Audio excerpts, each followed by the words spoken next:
मैं सर्वशक्तिमान परमात्मा के अस्तित्व को मानने से इनकार करता हूं।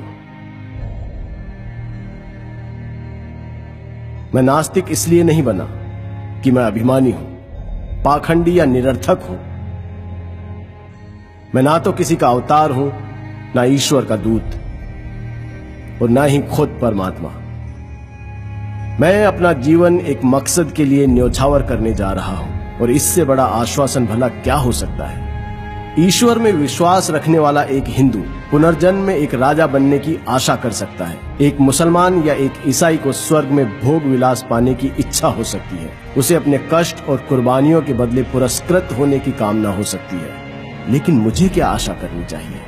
मैं जानता हूं कि जिस पल रस्सी का फंदा मेरे गले में लगेगा और मेरे पैरों के नीचे से तख्ता हटेगा, वो मेरा अंतिम क्षण होगा। किसी स्वार्थ भावना के बिना, यहां या यहां के बाद किसी पुरस्कार की इच्छा किए बिना, मैंने अनासक्त भाव से अपने जीवन को आजादी के नाम कर दिया है।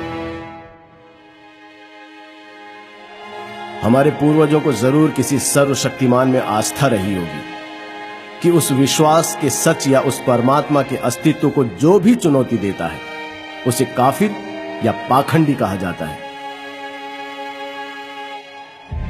चाहे उस व्यक्ति के तर्क इतने मजबूत क्यों ना हो कि उन्हें झुठलाना नामुमकिन हो, या उसकी आत्मा इतनी सशक्त क्यों ना हो कि उसे ईश्वर के प्रकोप का डर दिखाकर भी झुकाया नहीं जा सकता, और इसलिए ऐसे व्यक्ति को अभिमानी कहकर उसकी निंदा की जाती है।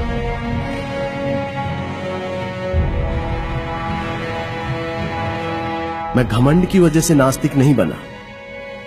ईश्वर पर मेरे अविश्वास ने आज सभी परिस्थितियों को मेरे प्रतिकूल बना दिया है, और ये स्थिति और भी ज्यादा बिगड़ सकती है। जरा सा अध्यात्म इस स्थिति को काव्यात्मक मोड़ दे सकता है, लेकिन अपने अंत से मिलने के लिए मैं कोई तर्क नहीं देना चाहता।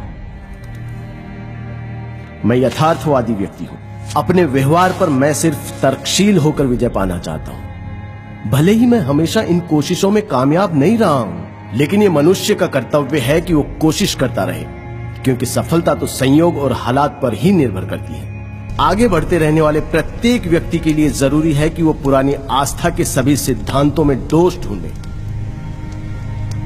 उसे एक एक कर पुरानी मान्यताओं को चुनौती देनी चाहिए।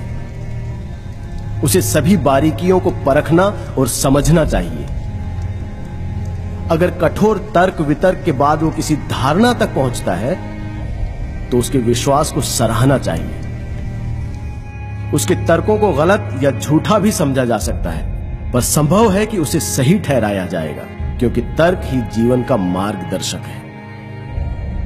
लेकिन विश्वास, बल्कि मुझे कहना चाहिए कि अंधविश्वास बहुत घातक है। वो एक व्यक्ति की सोच समझ की शक्ति को मिटा देता है और उसे सुधार विरोधी बना देता है।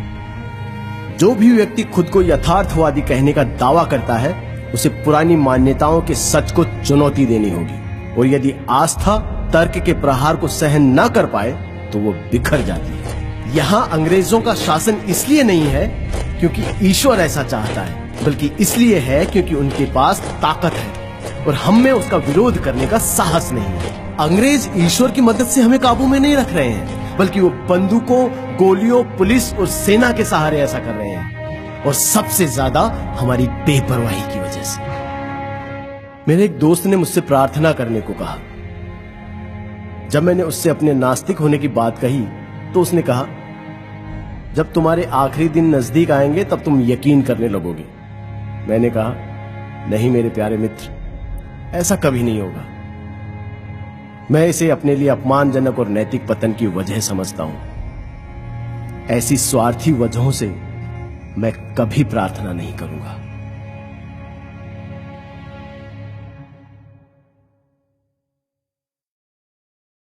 It transcends the senses, but it is possible to reason out the existence of God to a limited extent. All his activities and movements were guided by slogans of truth and non-violence, to which nobody had any objections.